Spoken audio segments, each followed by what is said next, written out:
Good morning, everybody, and welcome to Bacon and Coffee. I'm so excited to have you today. I have a great guest, and today we're going to be talking about authenticity and sales and marketing and some really good stuff. But before we get started, we are going to do our 30-second countdown.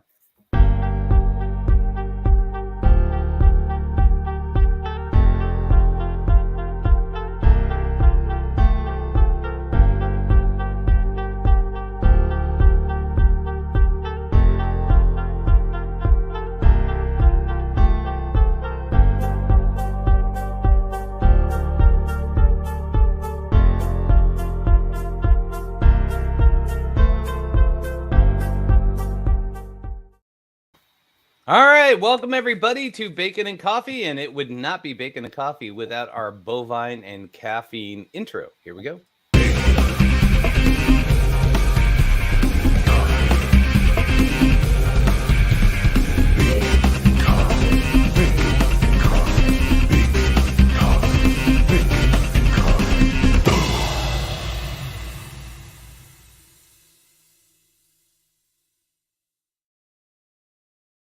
And good morning, everybody. We have Brent Keltner in the house. And Brent, you are in Boston, correct, sir?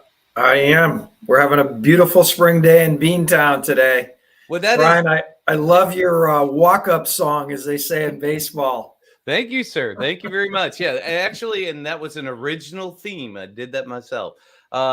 So you being in Boston means that you're just going to bring some wicked hardcore stuff today, right? You parked your car, you got in the yard, and you're ready to make some stuff happen, right? Yeah, well, I don't want to disappoint your listeners, your viewers, but I grew up in California. Right. Well, I'm a transplant. I spend more time in California than Boston. I love New England.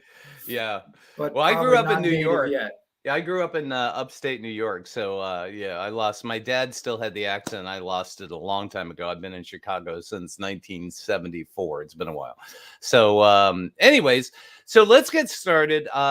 First thing I want to do is kind of give you the floor and let people know who you are and what you do. So, kind of, we met through an introduction, and I was so interested in the way that you present your material that I thought it'd be great to have you on. So go ahead, tell everybody who you are, what you do, and how you got to where you're at.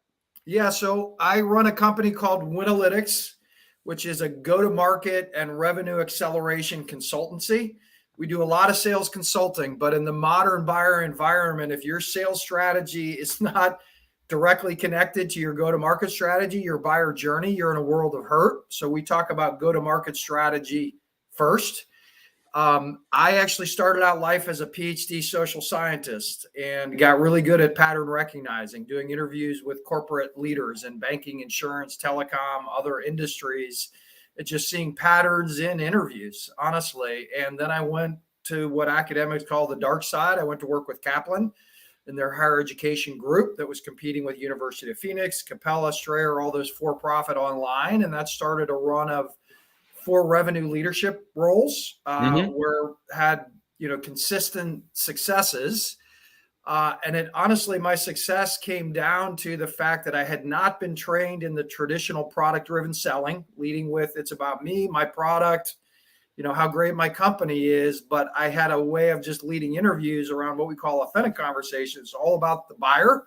The buyer's why was the buyer on the call that day, and how could I help them make them more successful? I train teams to do that for great growth successes. And then I started consulting with Winalytics, and now we do the same thing for companies in a range of industries. Awesome. So did you start Winalytics or did you join them? No, I started it. Yep. And then how many employees do you have? There are about 6 of us. So we call ourselves a boutique consulting firm, which has the advantage that you work with more senior people. You don't get sold by a senior person and then get handed off. Right? Yep. So we are people that are generally ex-revenue leaders, right? And folks that typically have had experience both in marketing and sales and connecting positioning, good positioning, differentiated positioning, and we'll get into that, to sales execution. And then we do a lot of work on, we have a content strategist, people that are really good at using stories, customer stories, to tell stories about value. Gotcha. So one of the an interesting way of looking at things, and this is one of the reasons why I think we connected, is we kind of like our brothers from another mother when it comes to how we do things. Um, Yes. and so there was a post on one of the social media things, and somebody asked, well, how do you increase sales with marketing? And I said, here's the bottom line. At least my take on it is marketing only works when there is a sales process, sales system in place that can actually create conversations, that actually does the kind of things that you're talking about. And so, a lot of people try to buy the bright, shiny object, right? LinkedIn leads, it's like, get all the LinkedIn leads in the world. Well, you can get all the LinkedIn leads in the world that you want, but if your sales system isn't working, it's not going to do anything, right? You're going to get a lot of basically cold calls and not be able to close anything. So and the other thing that really kind of sparked my interest was the fact that you had a psychological background, which is huge, because I think all marketing really is about psychology. It's about empathy. It's about, and that's the one thing that I think is really key to what you're saying is, in thinking about the buyer, it's really producing empathy to understanding who they are, what their needs are, and how to solve it. Right. So kind of jump down that rabbit hole a little bit before we Well, take it I think you nailed it. And I mean, it's two related things. Often a big misalignment between marketing and sales on the Right. process piece is don't do a great job of figuring out who our ideal buyer is and what they value. Mm-hmm. And so we usually, as you know, in marketing, we have buyer personas, which give us kind of psychodemographic data, what's their day like, and all that's hugely important. But what are the one or two things that they value enough to respond to an email, get on your webinar, Right, take a sales call with you? So when you think about not your product, but what value does it drive for each of your ideal buyers? And then how does that add up to an enterprise value? What you just said becomes a lot easier. Now, when I hand off leads around with an ideal buyer around something they really care about, it's like, now I'm starting a value added conversation. It's not a cold call. right, exactly. So with that being said, I think one of the key things that, and I found this at least in my business, is that if the company doesn't have a solid sales system, strategy, way to close, way to have conversations, one of the things that you need to find is either somebody to come in and help them fix that first, work on the processes, or find the champion in the company who is willing to work with you to kind of align the two things together. Because just marketing alone, and I've seen this with a lot of companies, you come in with great marketing and it just falls flat and they say it didn't work, right? So let's go try something else. When really it's like, you're trying to break through a brick wall. So how do you look at that? When you meet a customer and you're deciding, okay, are we a good fit? Are they a good fit? What are some of the criteria that you bring up there? Yeah, no, I love the way you thought about that. I mean, we do some work on marketing strategy, but a lot of the early funnel for us is supporting prospecting teams, BDR teams. So for your outbound motion, not as much your inbound motion. And when we hear people say, oh, just get us meetings, just get us meetings, just get us meetings, we're like, you're not going to be a good fit for us, because the whole purpose is to get a meeting with an ideal buyer around a problem we can solve. It's not just to drive a bunch of leads. So I think, to your point, you actually have to build agreement between marketing on sales on who are your ideal buyers, what would you message to them, and then if we're fortunate enough to get a meeting with them, how do I run that meeting? How do I open that meeting, inviting them into understanding, are you here today because you have a problem on your side with just managing your costs or managing your staff, or are you trying to drive revenue? Is that what you're talking to me? What's a business goal here that you're working on, and what have you tried, and what's working and what's not working? How do you see what we do every day as potentially moving you forward? So you have to be ready to have those value added conversations, and then be willing to ask the buyer at the end, like, do you see a fit here? Right. You told me what you're working on. I told you what we do, what we're working on. Do you see a fit here? And what are you willing to do about it? Who else will you bring into the conversation, et cetera? So if you don't have the sales mechanics to actually take good buyer conversations and advance them to a close, it doesn't matter how many quality leads you generate. Right, exactly. It basically hits that brick wall and you're done. Yep. So what was the impetus behind writing the book? I mean, what was the thing that said, did you wake up one day and said, you know what? I need to write a book because I want to be an author. I think there was probably like mine. I was digging into the world of social media and I started realizing that, it wasn't so much about social media as it was about relationships, relationship marketing. So what I was trying to make the case in my first book was that, real social media boils around social networking, and face-to-face networking and social networking should have, cohesive parts, right? And, social media means you basically go and buy pay-per-click. You just flood the zone with as much noise as you possibly can. Social networking is really getting one-on-one with people and getting them to, have a relationship with you online, or extending a relationship that you have face to face. So what was your aha moment that got you a point and said, you know what, we need to kind of put this down into a system on paper? Yeah, it's a great question. And I think honestly, it was the feeling that there was a moment in time to dramatically advance our agenda. And when I say our agenda, it is basically the idea that product-driven selling is dead. And you don't have to take my word for it. If you look at the decade of the 2010s, dramatic decline in quota achievement, decline in VP of sales tenure, right? Increase in spending. So spending a lot more money to get worse results. So product-driven selling is dead. What's replacing it is this idea of what you said, buyer empathy. Right. Is being able to have authentic conversations and authenticity, and leading our conversations with that to get more velocity at every phase of the buyer journey. So there's a moment in time because we had generated enough critical mass of supporters that were saying, yes, thank you. Right. There's a new way and we want to be part of a movement, really. And then the pandemic hit, and the pandemic hit in a way that it's like, that traditional stuff just got the knees chopped out from underneath it. If you weren't good at actually building a value prop for your buyer, they're going to ghost your next call. Well, and one of the things that I saw too was when the pandemic hit, there were two kinds of clients. First and foremost, I remember it like yesterday. It was, March of 2020 when, they did the shutdown, and every single one of my clients said, stop. Stop what you're doing, stop what we're doing. We need to figure out where we're going, what's going on. They had to move all their employees to, work in their offices and that kind of stuff. In their home offices, they had to set them up. They went from being managers to IT managers. It's like, it was crazy.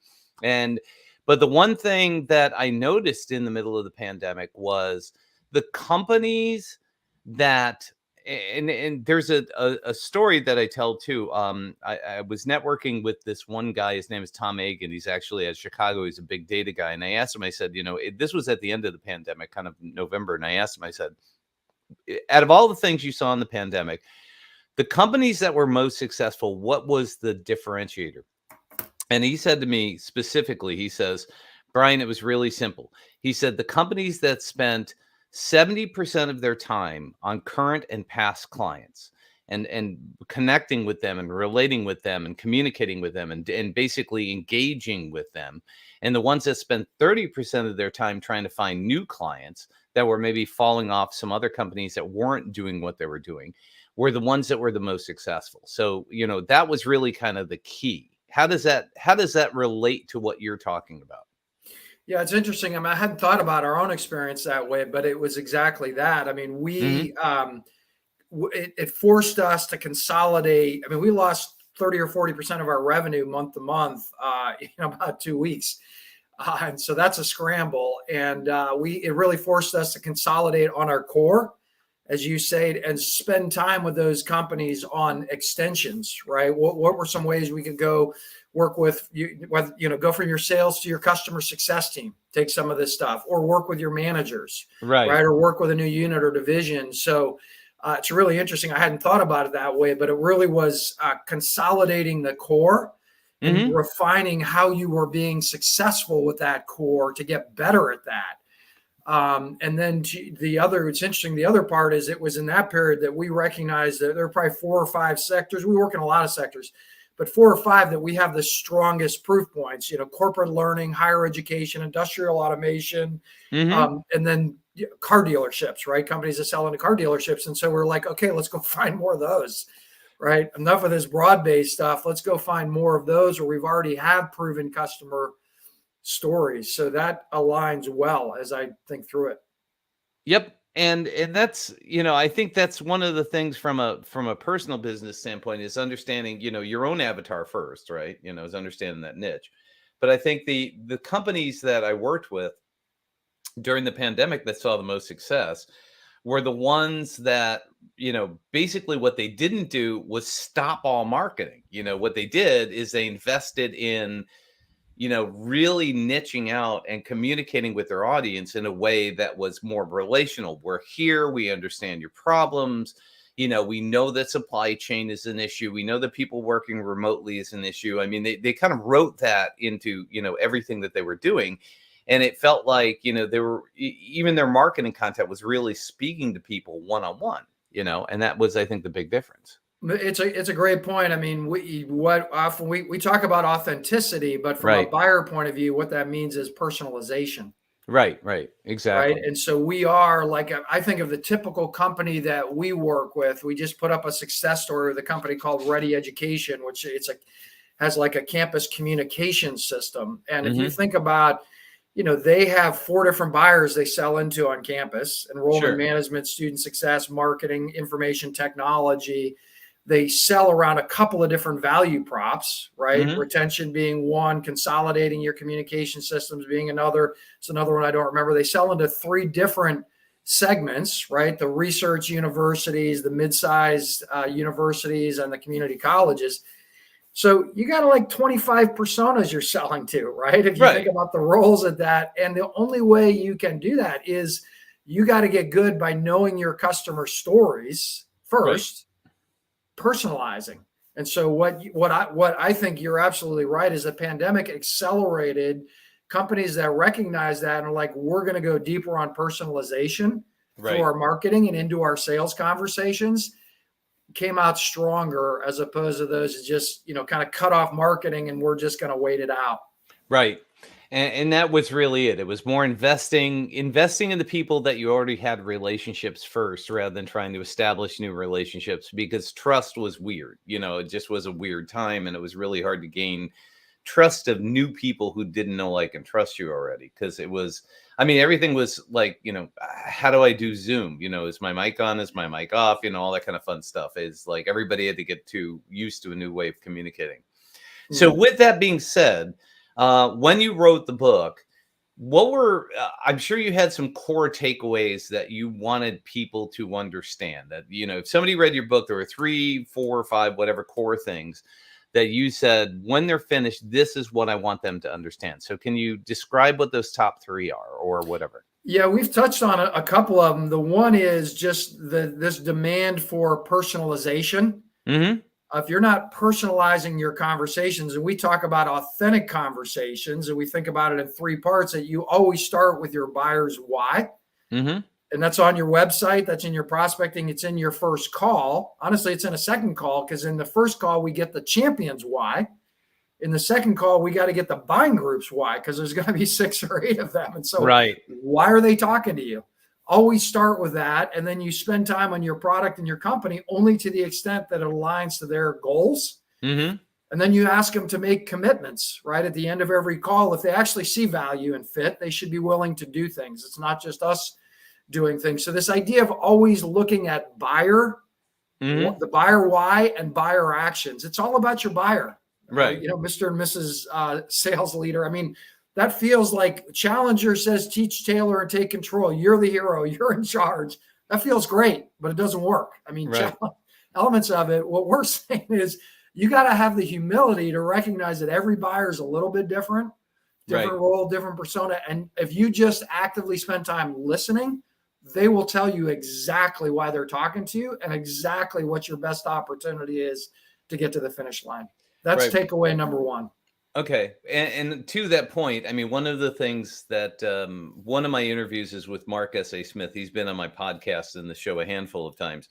And one of the things that rocked my world that he said, when you're talking to somebody, especially at a C level, they only care about two things. And that is fix my problem and don't get me fired. That's really what they care about, is fix my problem and don't get me fired. And then in most people's, persona, when you're talking to them from an authenticity standpoint, the more you understand, not necessarily, you don't have to understand everything about the niche of their business. You don't have to understand, how, every widget is made and what the cost of acquisition of a client and all those things are. It's good to know that stuff.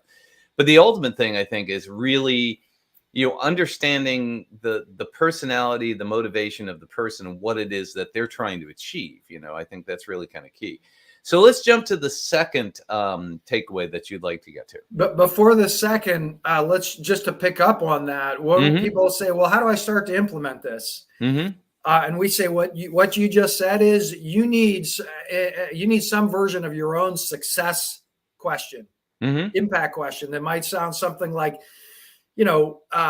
what's the one problem that we could solve together that would get you most excited, or would make you a hero to your boss? Or if we were to work together in 6 months, how would you know that was a success? Like what would be a good outcome for you? And so to your point about solve my problem, and honestly, it is the C-suite in particular. They don't care about the product and features, but even the operating level, if they don't see a more successful future, if it's just product and features, they're not going to talk to you again. So it's really, in their words, what did they tell you, how you could make them more successful, and asking them. Right. So it's the success question, but then honestly, get in the habit of recapping what they said would make them more successful, what their goal for talking to you. Recap it verbally, recap it in an email, because if you can't do that, you're product pitching. Right. Exactly. And it's mirroring, or I forget what the other word is, but basically it's echoing what they say and letting them know that you heard them. I know there's a word for it, but it just escapes me. Okay, let's move on to core point number 2. What do you want people to understand? Yeah, core point number 2, we've touched on this, is just when you think about buyer value, it's got to be connected across, your website, prospecting, sales, and customer success. And content is the key to doing that. Often, people think of marketing as content as for marketing and early funnel. Right. But the reality is, if we think of good success stories, or we think of our product talk tracks, or we think of good blog or insight posts, or even webinars, we want our buyers to hear the same thing at different levels, right? Snippets into maybe case studies, into slides. We want them to hear the exact same things.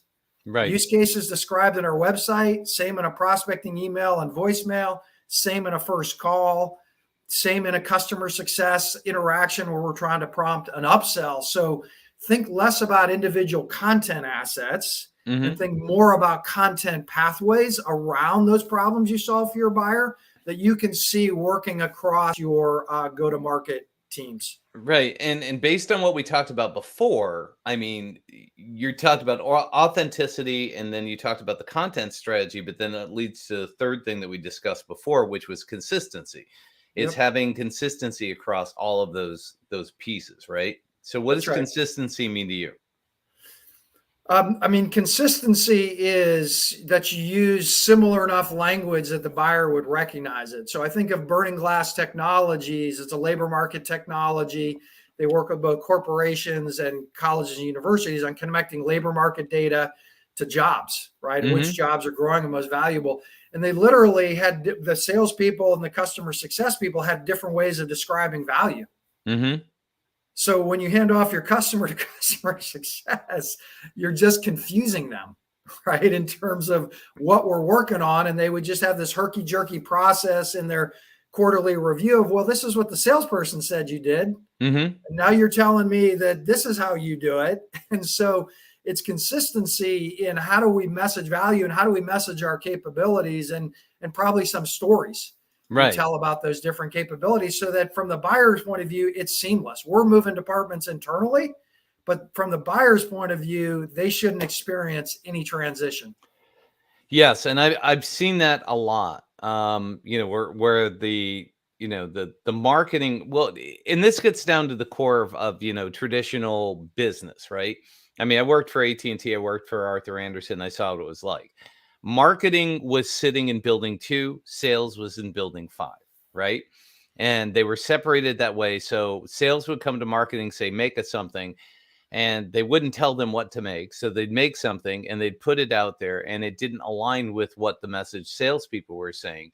And all of a sudden they say, your marketing isn't working, do something differently. And what I think needs to happen is sales and marketing need to work together. They need to be aligned 100% of the time. You should, as a C-level person, have your salespeople and your marketing people sit in the same room and listen to each other and talk to each other and describe. The marketing people want to obviously put the sizzle on the steak and add the A1 sauce, but the salespeople are out there listening to what the clients are saying. It's like, I don't care about the sizzle. What I really want to know is the nutritional value of the steak, right? Is this, is it grain fed? Is it free range? Is it those kind of things? But also, what's the nutritional value? Will it help me run a marathon better? That's what I want to know. Not that you have A1 sauce and this thing cooks better than anything else. And so that's where I think that the key thing that you're talking about really makes sense. Would you agree? And so I love the way you said the working together, and maybe they're not geographically co-located because that doesn't make sense, but working together. Mm-hmm. And so a best practice that we've seen is, honestly, marketing does not build a content roadmap and Right. the content without sitting on a regular interval, biweekly or monthly, with the salespeople and with the customer success people. Honestly, it often are hearing directly from the customers to figure out how to build it and version it. And that becomes an iterated process. And in our book, we have a story about Impact as a marketing agency, a digital marketing agency, but they do the exact same thing at a company called TrueFit, which is a retail personalization platform, right? Mm-hmm. Working with Macy's and Brooks Brothers and places like that. They do the exact same thing at a company called ETU, which does immersive virtual reality. There's a bi-weekly go-to-market team meeting on customer value, where they basically hear what stories are landing, what talk tracks are landing. And that's a key input to the way that marketing builds its content. So you have to build that cross-functional process for your marketing team to hear directly from your sales and your customer success teams, and then give them content, which they test in the market and iterate and learn. I love the way you said that deeper collaboration. Thank you. I appreciate your appreciation. So with that being said, so what is I always try to do 5 core things. And the first thing is, when a customer comes to you, what is the perceived problem that they have? And I'll give you a real life example of this. I had a customer came to me once and said, hey, we're getting all this traffic to our website, but we're not getting any sales. What are we getting for what we're spending, right? And so their perceived problem was that their traffic wasn't converting, and they wanted more traffic so they could convert more. They thought that if they just amplified the traffic, they would get more closing, right?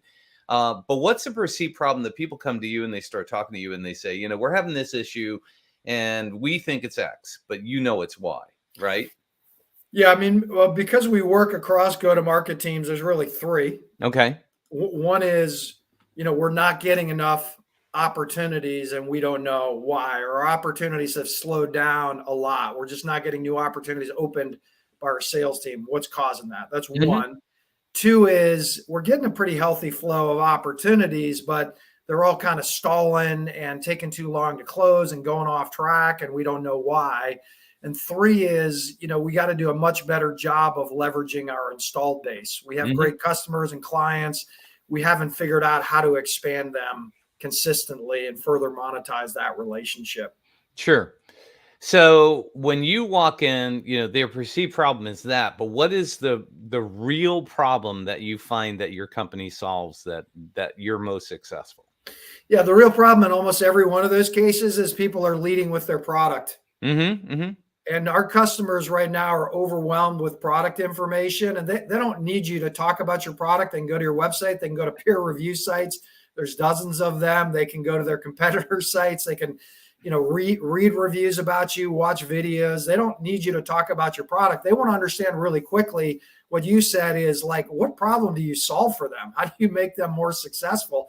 And if you're not leading honestly on your website with those use cases and in your prospecting with inviting a conversation, people are going to check out. They're like, oh, I don't want to go to a meeting. It's going to be a product pitch. So why would I show up for that? Right. And if you're not really quickly, I mentioned the TrueFit example, they would get they'd get a ton of first meetings because this transformational technology where you can now give people exact style and fit recommendations across a genome of 17,000 fashions. And then the meetings would die because it was just a features benefit work and nothing about how, hey, we can help you convert more web browsers to buyers. We can reduce returns. Right. We can see customer lifetime value. So as soon as they flip the switch, and this product innovation is about you, Mr. and Mr. Buyer, the deal velocity increased dramatically.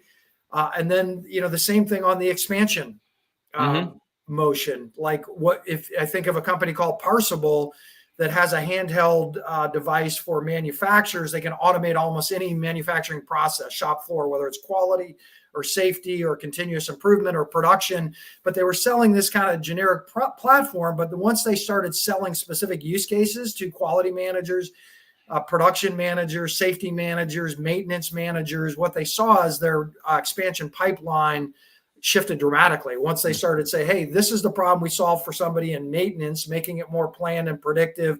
Here's what we've done with your colleagues in other industries. Right. Are you working on that problem? Their expansion pipeline started to increase dramatically. So just this habit, and we talked about this at the outset, we talk about value plays, this habit of thinking not about my product, but how does my product drive value for my buyer and my buyer by persona can accelerate your revenue at every one of those critical points.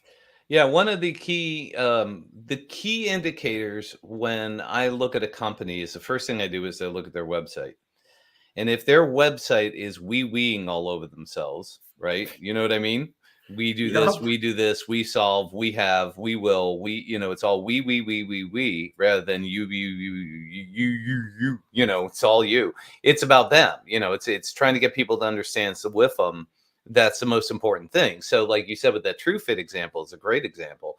It's cool technology. It's like Warby Parker, right? Warby Parker will put glasses on your face, right? I've looked at my face and I think these kind of rounder glasses look better.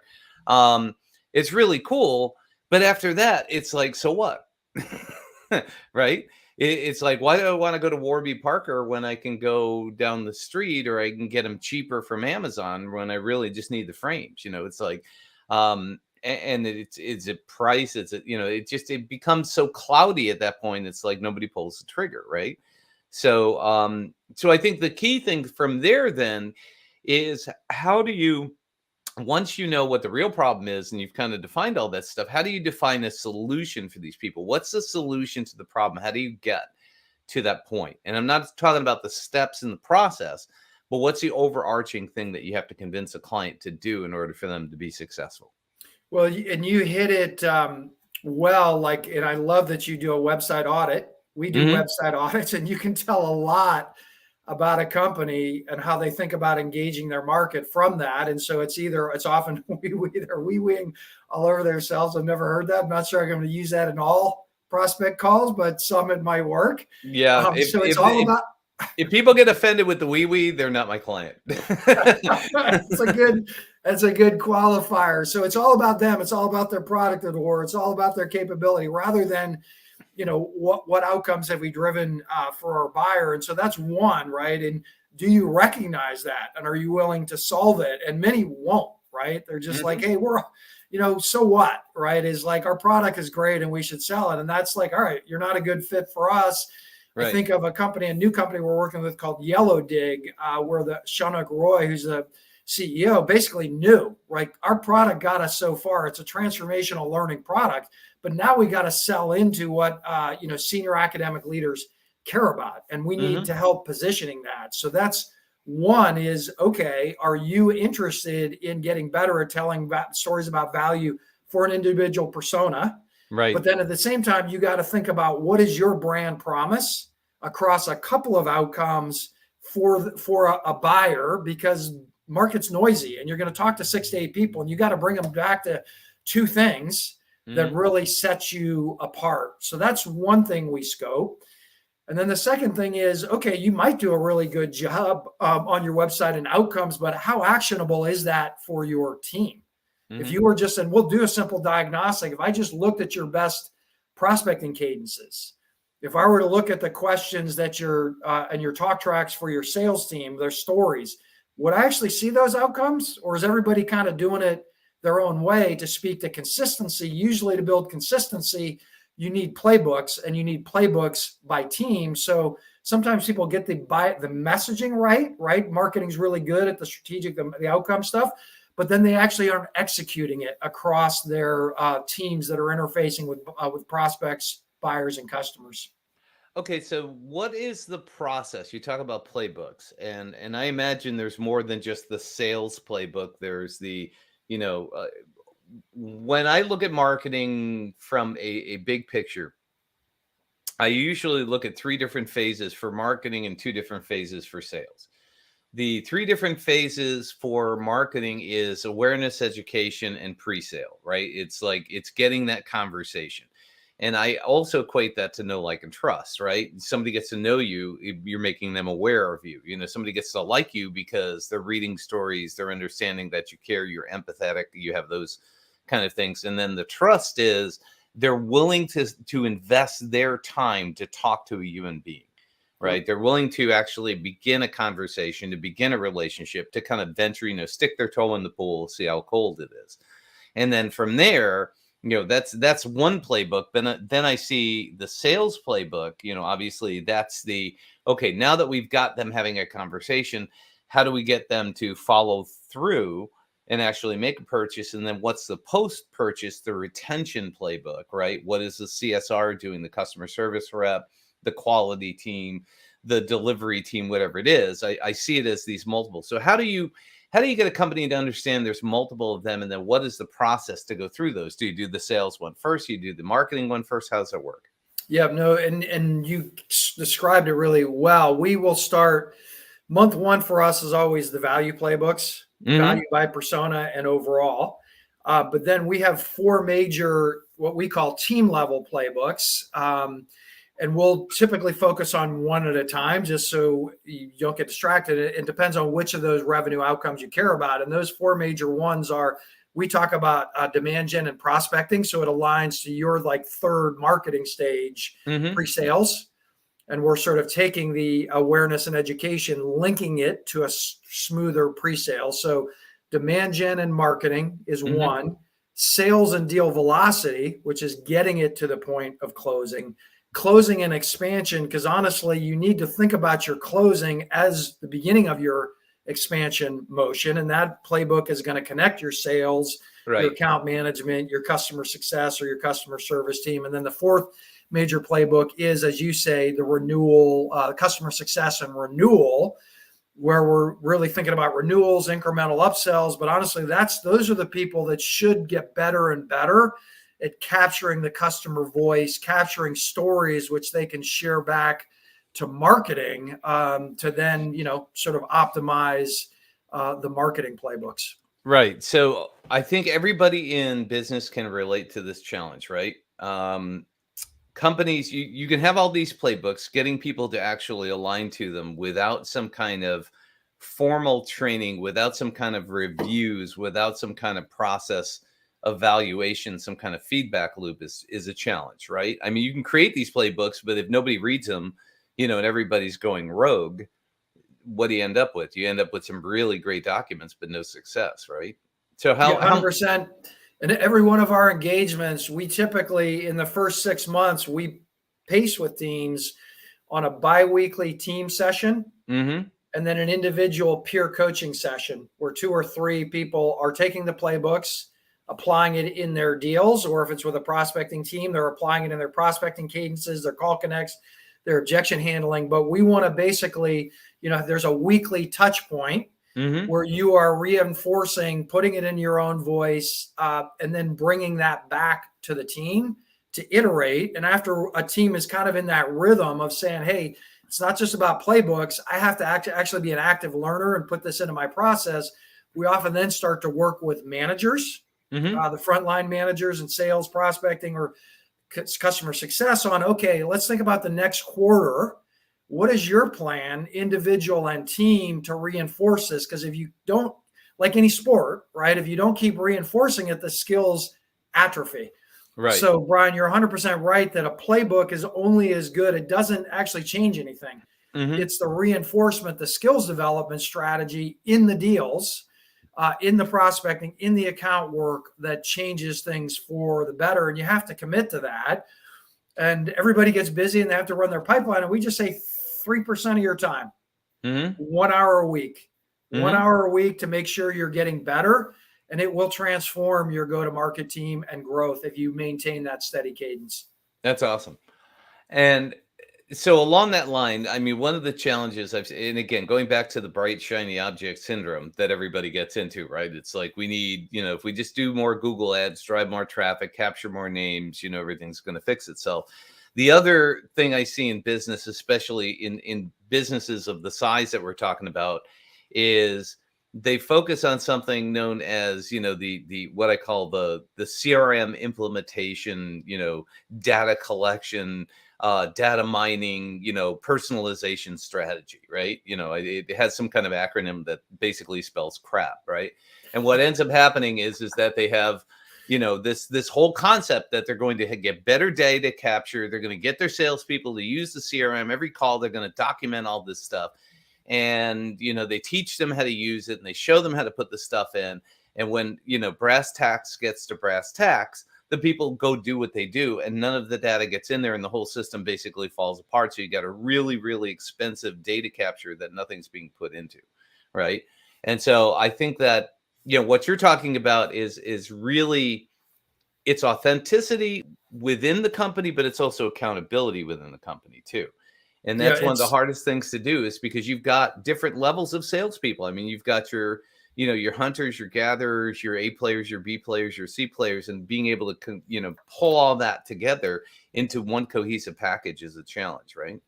Yeah, 100%. And I think, we have this kind of weekly cadence, but I think it's, what I'm seeing is top performing go-to-market teams do the same thing. Right. We should have learned and shared. I mentioned ETU, or I mentioned a couple of the other companies. TrueFit was another one. Yeah, Impact was another one. So top performing teams recognize that a go-to-market team is like a sports team. You got to practice to play at the top of your game, and they just build that reinforcement right into what they do. And honestly, it's part of the manager's expectation to spend time with their individual team members on, reinforcement and coaching, not just running pipelines. You got to run your pipeline, got to run your deals. You got to look at how many prospecting deals you're creating if you're on the BDR side, but you also have to work on sharpening your skills and commit to that and the accountability to that if you want to achieve top performance. So the accountability word is key in this, that it's easy to get lazy. Honestly, we all do it every day, all day long in our personal and business lives. And you just have to commit to constantly upping your game. No, I agree 100%. So with that being said, we're it's amazing how fast the time flies. I mean, we got about 15 minutes left. So the first question I have for this is commitment. Obviously when I talk to a client, I tell them, it's going to be a minimum of 3 months before anything substantial starts to happen, right? When you're working with clients, what's kind of the time frame? I mean, is it a 3 month, 6 month, quarterly? I mean, where do you start to see, some of this stuff actually take shape and deliver and start to see some results?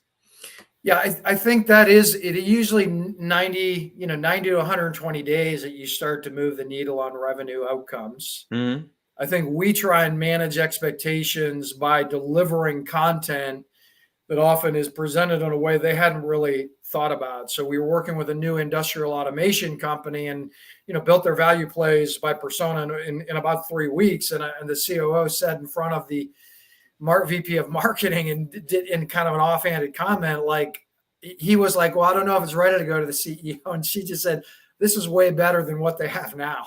Yeah. Right? So if you bring a perspective on how to bring value in content, I think that will stand on its own for a little bit.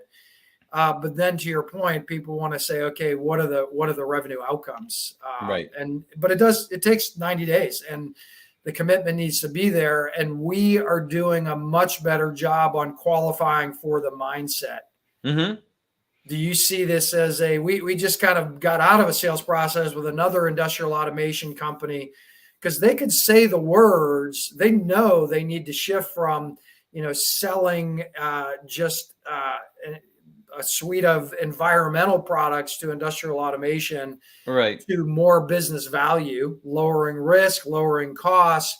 They can say those words, but then they want to think, oh, well, can you just develop content?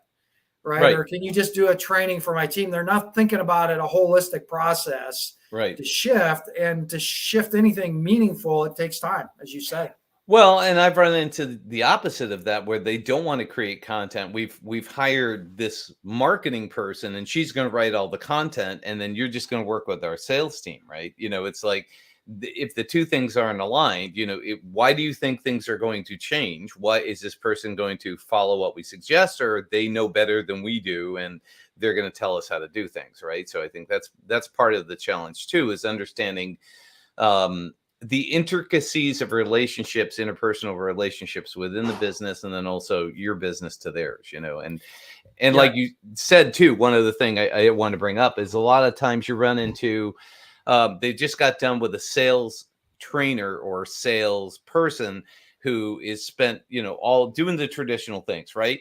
Get more leads. Here's how you close, all the basic sales one-on-one stuff that you see from all the sales gurus, but it's not aligned to everything else, right? So do you see those two things happening? Yeah, and I think it goes back to our kind of three core themes, right? With authentic conversations that start with your buyer why. Right. Number 2 is kind of use content to connect the entire journey. And then you got to actually build skills to do that consistently. You're 100% right. And what we find is if we get stovepipe into sales or marketing, it's going to be a short engagement. Right. Yeah.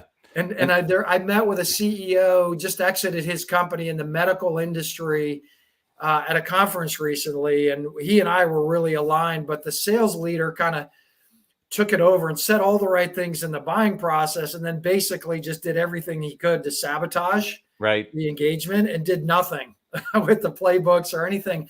And I just said to this CEO after, the mistake, we both made is you didn't own the project and keep it connected to the marketing folks so that there was accountability for sales to implement a consistent value messaging framework. And we both sort of acknowledged that we had made a mistake. And you're right. In this environment, you have to connect all the time across the buyer journey. If you forget about it for a month or two, you're going to be disconnected. Your buyers are going to be confused.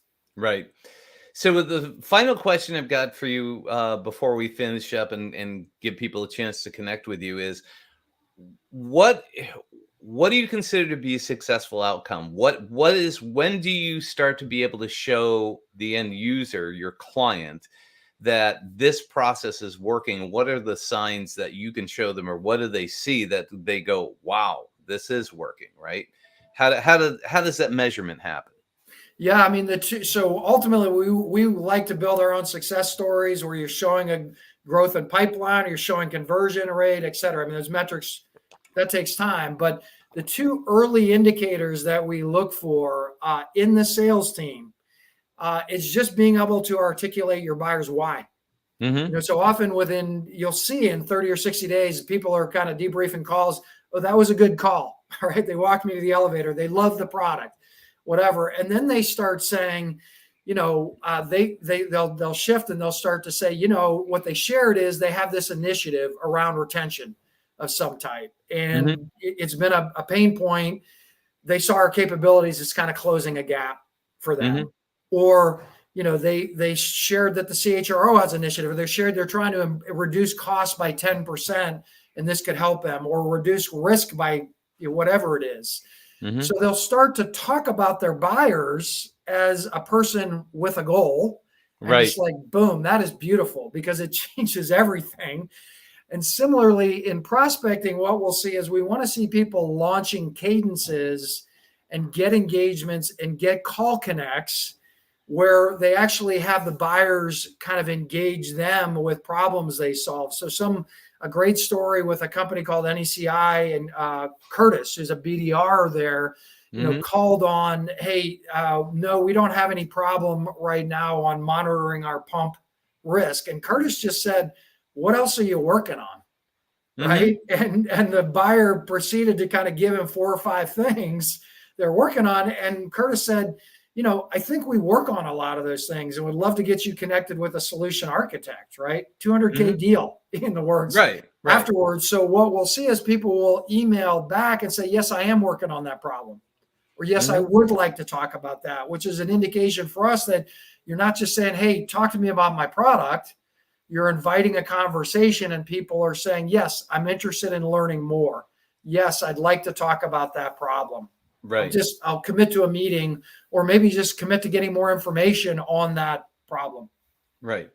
And having everybody understand the different what you said was so brilliant. I mean, it was the fact that the salesperson, the business development rep was aware of other things going on in the business that he didn't focus on and was able to basically say, you know what, I don't deal with that, but I can connect you with someone. As a small business owner, I do the same thing. It's somebody comes to me and says, we're having problems with our process, right?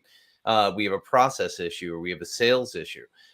There are people that I know that specifically deal with process, right? They're process managers and they understand how to document and do, best practices and all the things that need to be done. There are certain salespeople that work with sales teams to make sure they're aligned. It's a matter of understanding, hey, I can't solve your problem right now, but I know somebody who can. And whether it's within your own company or even just providing value of a relationship with somebody else, even if you went and said, hey, you know what? I saw something, at an industry trade show that I think solves that problem. Let me do some research. I'll get back to you. It's not our stuff, but let me just at least I'll send you some stuff that I thought you might find interesting. The next thing that starts to develop that relationship, right? And you get people thinking outside of that box. I think that's huge, right? Yeah. And as soon as you start asking those questions about their problem, what you're saying is, I'm not trying to sell you something. I'm a peer who's working on solving a similar set of problems. Yes. Yeah, that's huge. I mean, and again, that's relationship marketing 101. It's basically just saying, I care about you.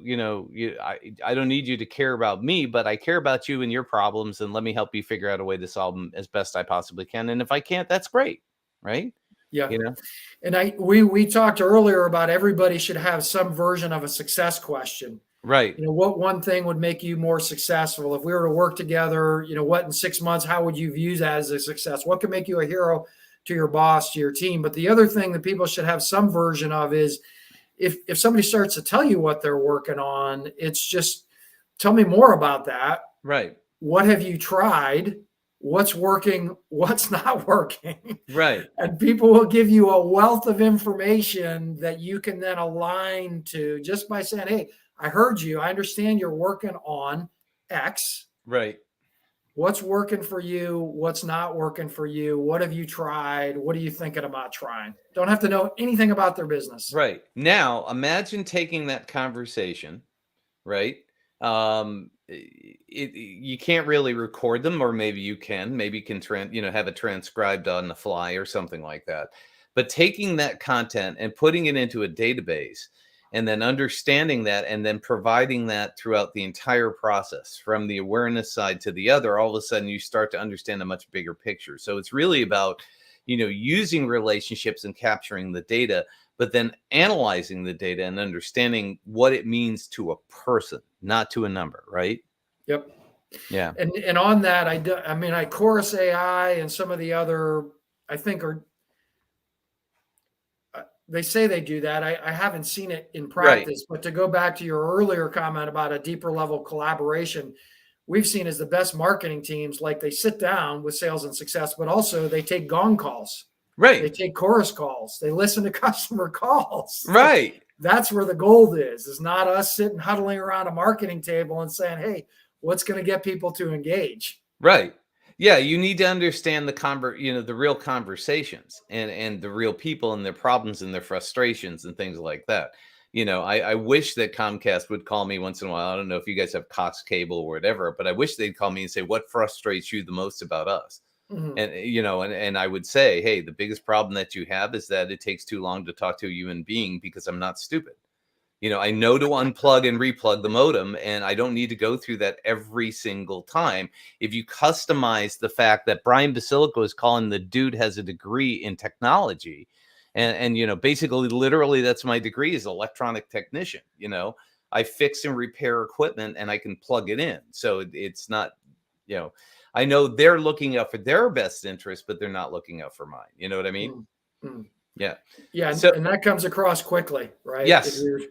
Looking out for Yeah, it's like, we're going to look at the least common denominator here, or the most common denominator, and we're going to do everything that we can to serve that population. You being that unique case, we're not going to worry about you because, you're going to pay us anyways because we're the only choice you have, and that becomes a recipe for disaster, because as soon as Verizon comes out or T-Mobile comes out with a wireless internet that's faster and better and cheaper, they're gone.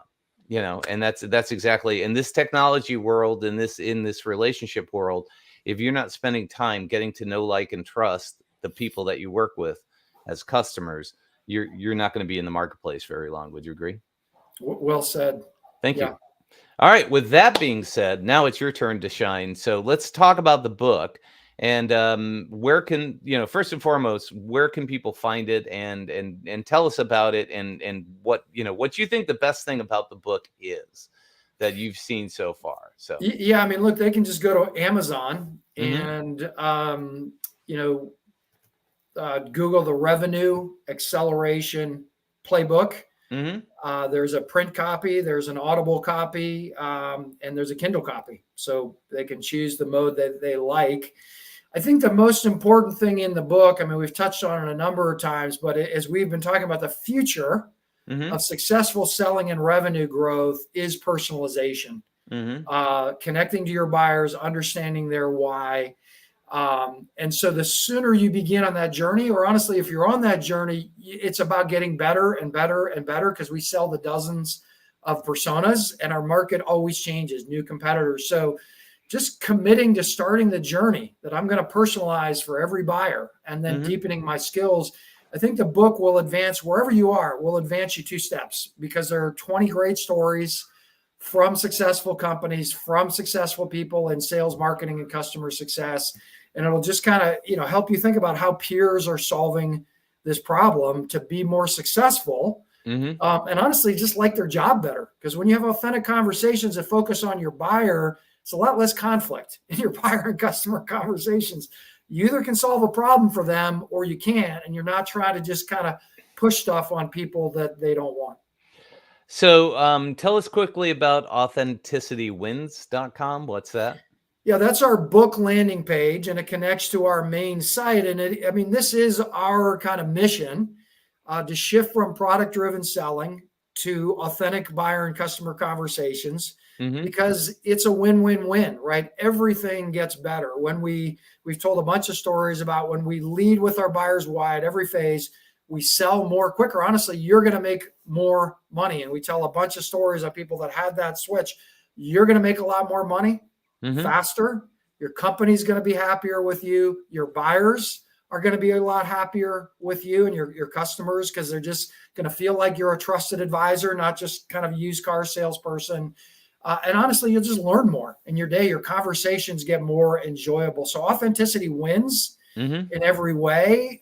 Begin the journey. And if you're on the journey, keep going. So, Brent, this has been awesome, and I want to give my audience an opportunity to get a hold of you. If they were to connect with you, what's the best way for them to do that? Yeah, I mean, they can send me an email directly at Keltner, you see it, last name Keltner, at Winalytics, WINALYTICS.com. Mm-hmm. They can also connect with me on LinkedIn. There's only one Brent Keltner that I'm aware of. Awesome. On LinkedIn. It's the way you and I initially connected. And anybody who reaches out to me, they will get a response. Excellent. Well, Brent, thank you so much for your wisdom and your information today. It was great connecting with you. You dropped some sizzling hot bacon knowledge bombs on my peeps. I appreciate you and your time, man. And it's been a pleasure spending a bacon and coffee with you today, man. I love the call, Brian. Thanks so much. It's great to brother from another mother. Strong connection there. Thank you. Excellent. All right. Have a great day, everybody. And we'll hit you with our show close. Here we go.